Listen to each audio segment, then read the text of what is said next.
I know AI is a really sexy word to attach with anything right now. Now, when all this came, as if data got some kind of wings, excitement about AI is one thing. The reality is not as exciting. Every morning you wake up, you have a new model. Yeah. Then you're confused as someone who is an outsider. Many people believe I don't like because this is going to take my job. We have a concept called human in the loop. So every actionable product has a component called human in the loop. We always deliver tables as an output. We also deliver deck and other for dashboard. What if you were a tracker for 3 years and your client says, how to access this 3 years data, and sometimes I require to go back like last year data to compare the trends. I developed a bot. Okay. I call it Dia, and he'll say, hey Dia, can you just run me this kind of cross tabulation? So which means that as a researcher, if I really wanted to understand the trend of 2021 versus 2024, I can just simply ask the question. Yeah.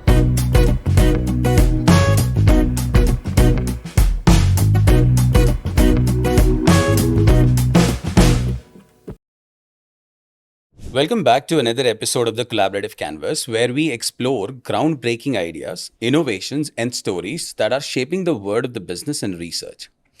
I am Ankesh Saxena, and in today's episode, we will be diving a little deeper into the transformational aspect of the AI, and who would better answer these questions than Dharmendra Jain, a visionary leader, founder, innovator, and the CEO of Actnable AI. With over 2 decades of expertise in market research, Dharmendra has been at the forefront of the AI-driven insights, revolutionizing how business extract and leverage data for the real-world decisions. We'll explore how AI and Gen AIs are reshaping the landscape of the market research, the challenges and the opportunities that presents, and what the future truly holds for the brands and business looking to stay ahead. And if you're a researcher, analytic, or just fascinated by the intersection of the AI and the business, this episode is for you. Welcome, Dharmendra. Thank you, Ankit. So, the first and the foremost, we have been talking about AI by large, which has transformed the market research with length and breadth. Whichever conference I go, people are only talking about AI. How do you see that AI is actually shaping the world of market research or data collection so far? Well, as you rightly said, AI is reshaping the market research, transforming the market. So when people say AI is new concept and how it is reshaping the market research, I find a little bit like as if it is completely new aspect. I don't think it is a complete new. I know AI is a really sexy word to attach with anything right now, but if you look at really market research landscape, and you go back 15, 20 years back, we are the native data people, right? We collect the data, we process the data, we extract insights. And if you understand the AI, how does AI work? It is the core of that, or the backside of the AI is nothing but the statistical models, right? So if you look at a market research analytics side, which was quite hot during the days of, let's say, 2008 onward, 9. Analytics was a huge buzzword. Everybody was talking about predictive modeling was there. Now, all these algorithms has gone, in other words, it has gotten some kind of boost by the advancement happened the computing side, the storage side, and the algorithm power, the coding side, which all came together and became AI. Now, when all this came, as if data got some kind of wings. So for market research, it was there, but the name was not that sexy. You see, we were calling it analysis, but that time it was like forecasting, trend prediction. We were calling it so like a simple thing. It was never kind of felt. I think the roots remains the same. The name has changed. So as I said, it has gotten some kind of speed, which used to be a sophisticated analysis. Now it is like a mainstream thing, thanks to all the advancement happened on the tech side. Now AI is suddenly even gone its own journey, right? So if you recall around 2014, 13 thereabout, big data was like a huge buzzword. Everybody, like the way we are talking AI right now, that time everybody was talking big data, you know. But that time, this AI was, it's kind of lurking in you know, it was machine learning. Now, when that has emerged as like a, you know, a kind of thing, and the same time machine learning, which used to be a little bit advanced of what algorithms which we talked about, cluster analysis and all that. Now, when these two come together, the sudden, like you can see the peak in terms of it is forming a shape, like started to coming in a sense that wow, it's possible. All this, for example, all those sophisticated analysis, now it suddenly started appearing as if it is possible, anybody can do it. Why? Because those same time series forecasting, ARIMA modeling, for example, for trend AI, they call it trend AI, or cluster analysis, which we used to do for segmentation in market research. Suddenly it has become something which is like, you know, they call it when you go to AI, there are two kind of things. One is how you classify the data and how you do predict. The classification is nothing but what we used to do in clustering. So you see what I'm trying to say. Now it has, in a way, it is good because the AI is taken a popularity route and everybody's talking about it, and market research found its own like a moment.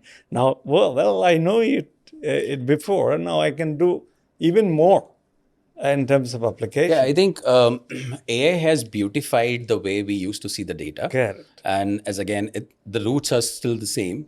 What brings you to creating Actable AI, considering that you've been sitting on on this for almost like 2 decades? You've seen how qualification or qualitative research being done, how online research being done. So what made you, get inspirations to create Actable AI? So I was talking about big data 2014. Then AI started taking shape. Then all of a sudden, around 2019, there is a wave was conversational AI. If you remember, people used to have like smart speaker at home, and you're talking with that. And that time, I did a paper. It's called DIA, Digital Insight Assistant. It was a paper I wrote for conference, SMR conference, and which was all about talking with your data. It was before ChatGPT, which came 2023. So, and that was my own thinking, because when I was at Kantar and doing data processing, a researcher used to come to me and then ask, can you run this cross tabulation extra analysis? And I used to get annoyed because I've already delivered you full-fledged table. Why you're asking for this and that? So, you know, that taught me, why can't AI do this kind of conversation when researcher wants to, you know, try something new in terms of cross tabulation or analysis.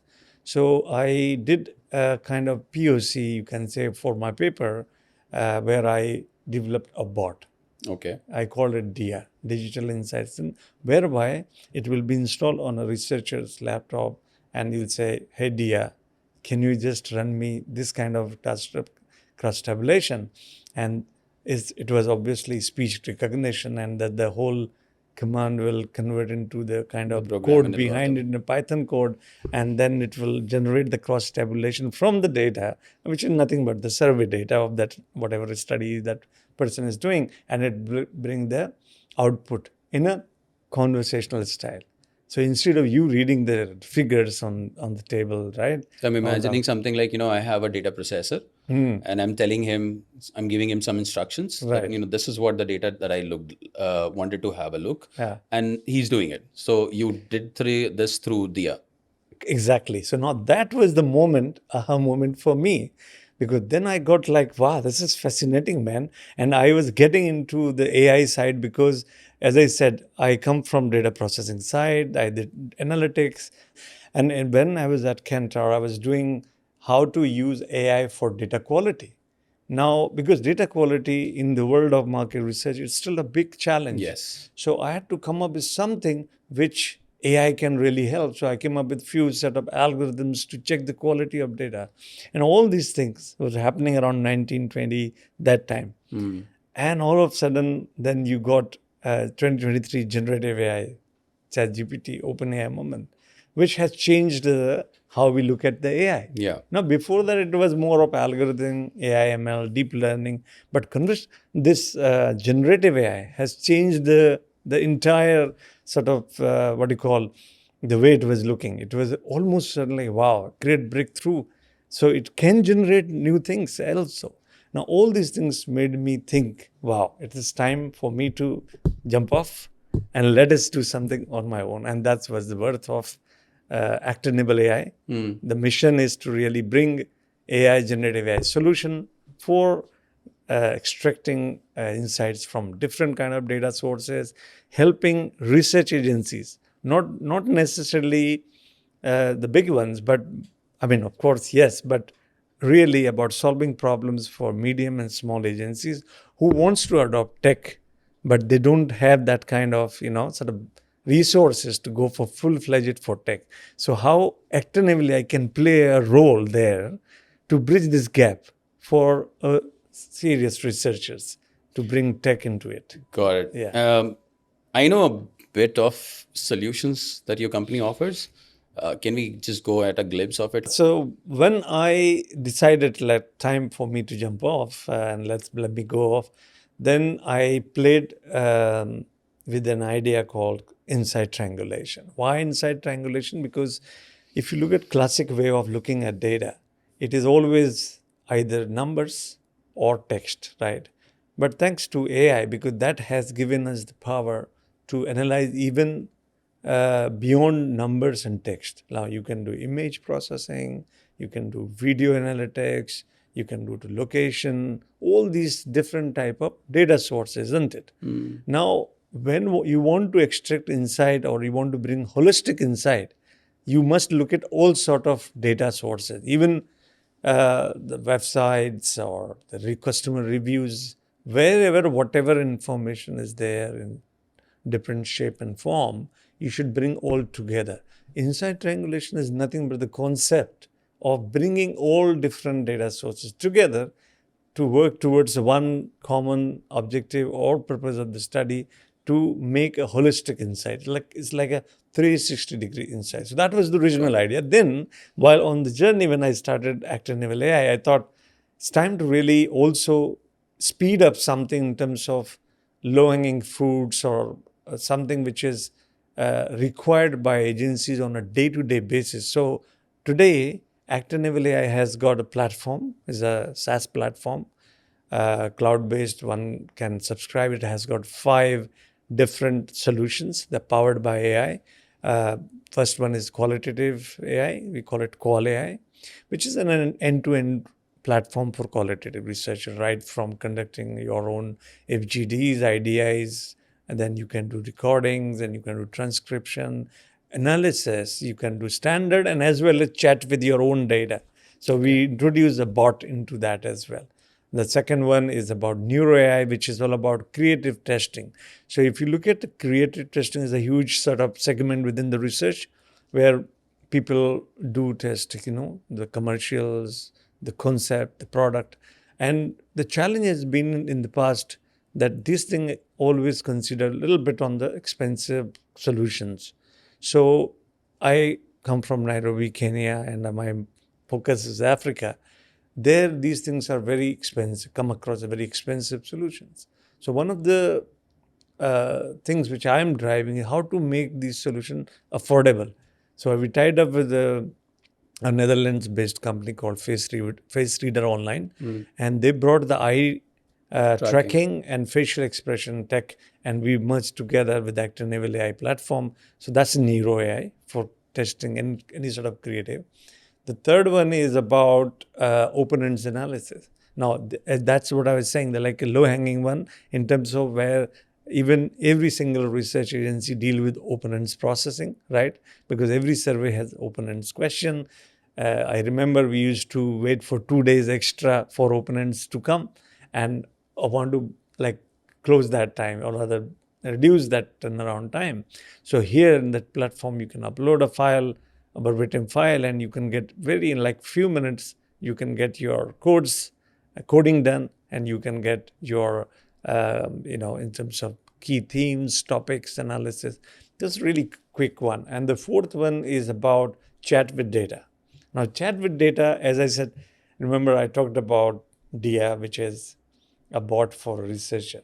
The same thing inspired me, and thanks to generative AI, now you can talk with your own data. In a way, is a new delivery format.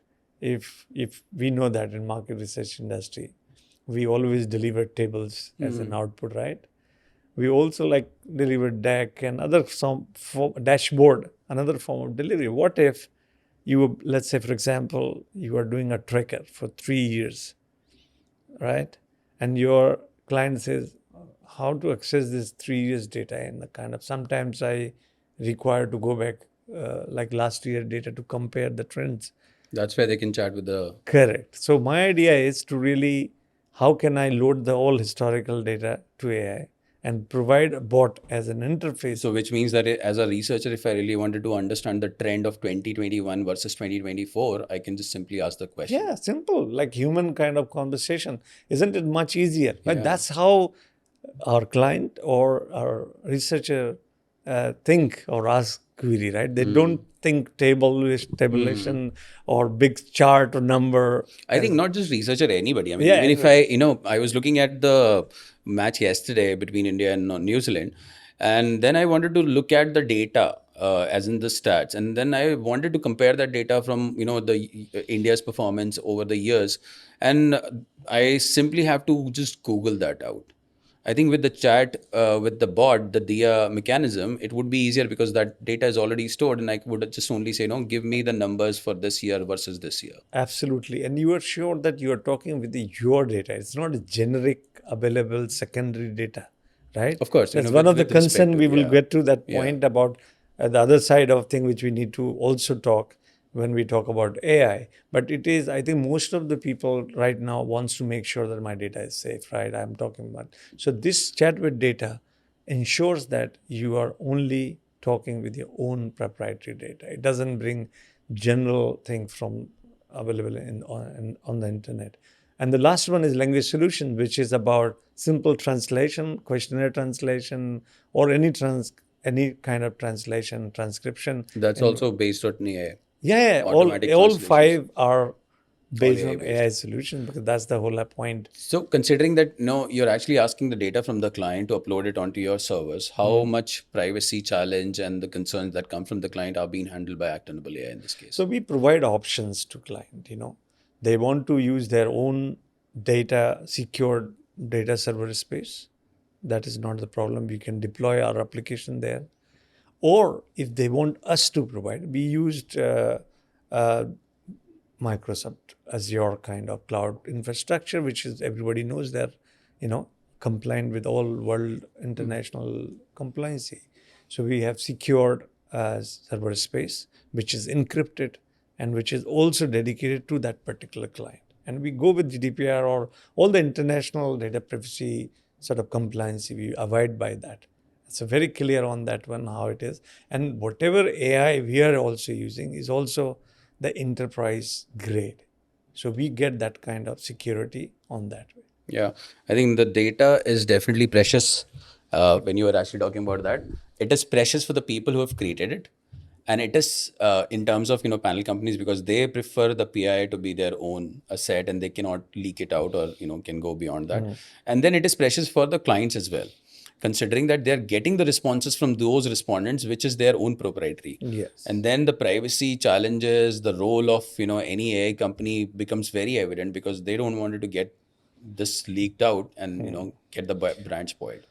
Absolutely, absolutely. All data, when we talk about AI, it is one thing which first comes to our mind about privacy, safety, security, right? And how we can ensure that every client is ensuring that that is in place. If you're an international company, if you're working with international client, the one thing which you need to make sure first is your your tech stack is fully compliant by the such like compliance, data privacy controls, and all that. So that Of is what we course. are doing.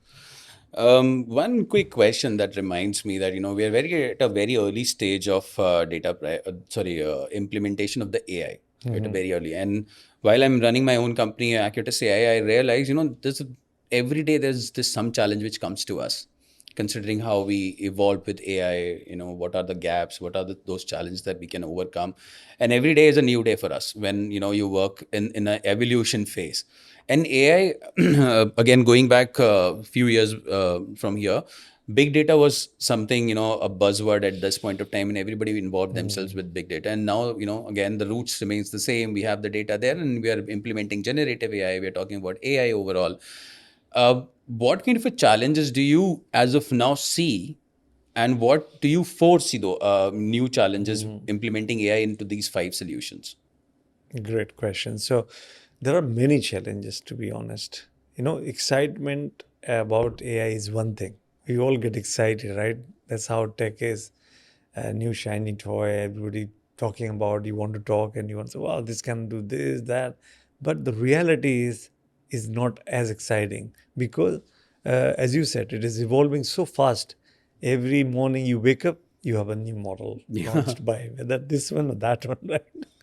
It is shaking the world. Then you're confused as someone who is an outsider, right? If you are an AI enthusiast like me, I get, wow, this is fantastic.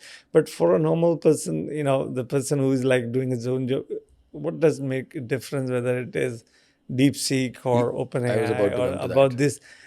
Of course, it is exciting for us. So I think the other side, which normally people do not, there's a lot of fear, anxiety, and scared. People are scared. I don't know how this AI is going to, what Sneak it's into going my to own bring to profile. me. Is it going to bring to something which is more favorable or unfavorable? Like many people believe I don't like because this is going to take my job. I'm not sure we will need so many people around us after some time. And I don't know whether it will, as you said, privacy. It will take my data or do whatever deepfakes. We all know about the videos and the image floating around. These are the real concern, right? And we cannot ignore this. While we are super excited about the power of AI, but we cannot ignore these things for everyone, for humanity. So I think that there are challenges about not knowing what it exactly. There are so many other things. Some people talk about, as I said, AI as an AI. Somebody say generative AI. Somebody will say, oh, agentic AI nowadays, right? Everybody's jumping on this thing. For a person who is, let's say, researcher, who is really interested in doing a proper research, for that person, all these are buzzword, is a noise. And I think one of the challenges over here is not able to understand all these jargons. Second is there's no systematic awareness or knowledge about AI.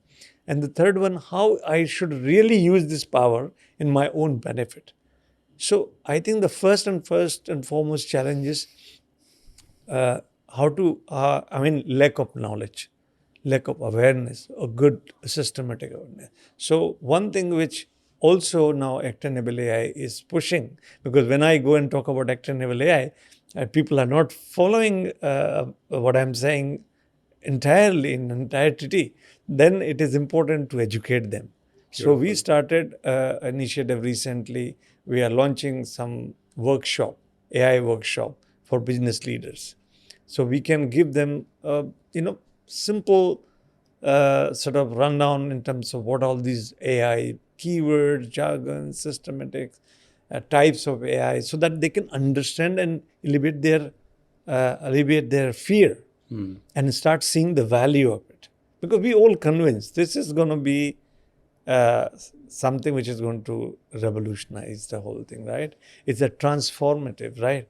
And everybody should get benefit out of it. And you can only get benefit once you are clear about what it is. So I Exactly. think our job as industry folks to really create that opportunity for every people to know it what exactly it is. So I think that's one education element that you just mentioned.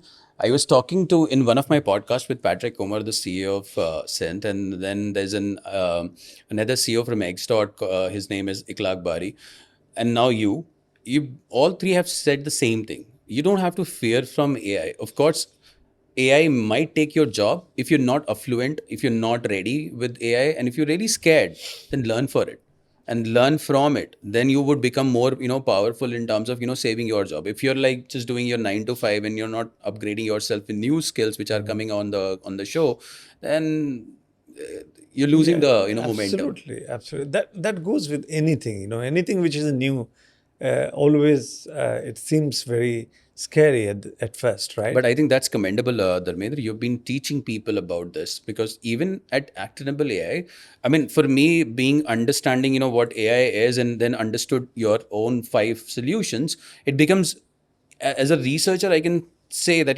my work is easier because of those 5 solutions.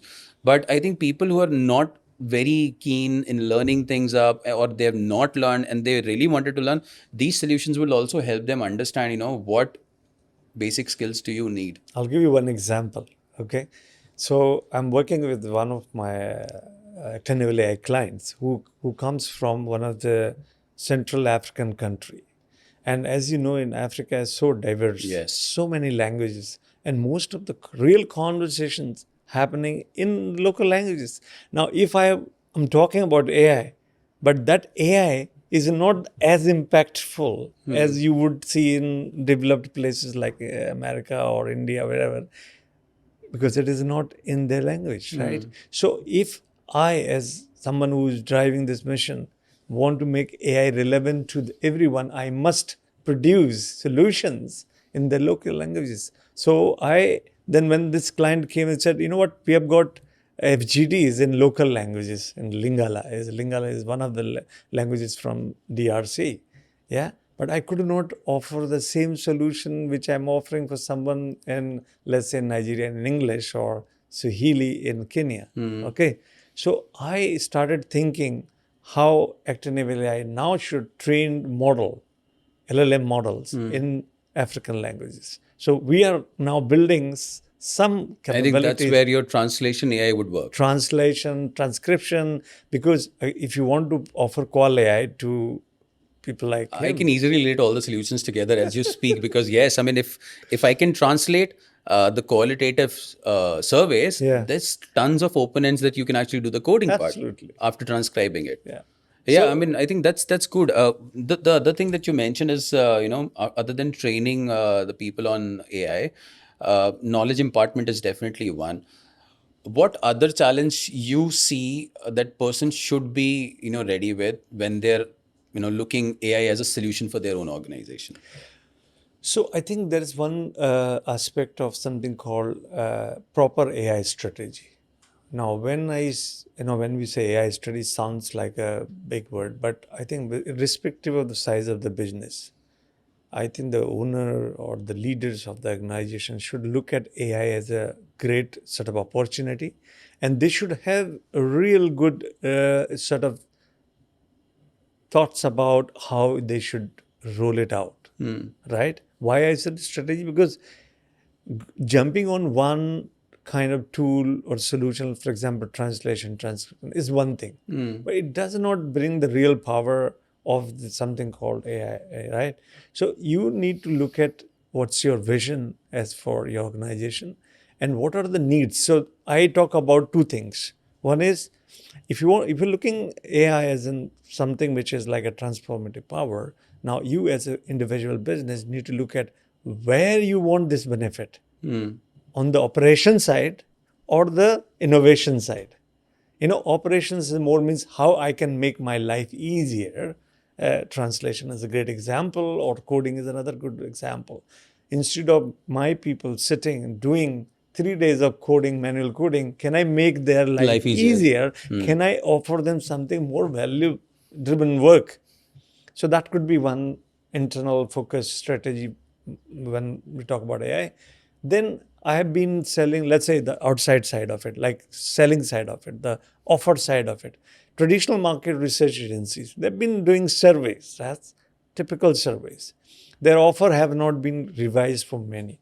Now, AI brings you an opportunity to innovate your offerings.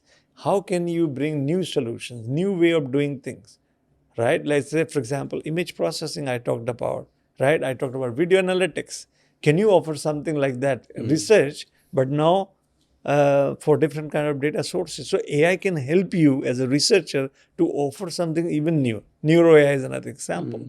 So what I'm trying to say, as a business, I think one has to first of all understand where you want to deploy it. Secondly, what people or the organizations need to do is to really find a way to bring it, like adoption.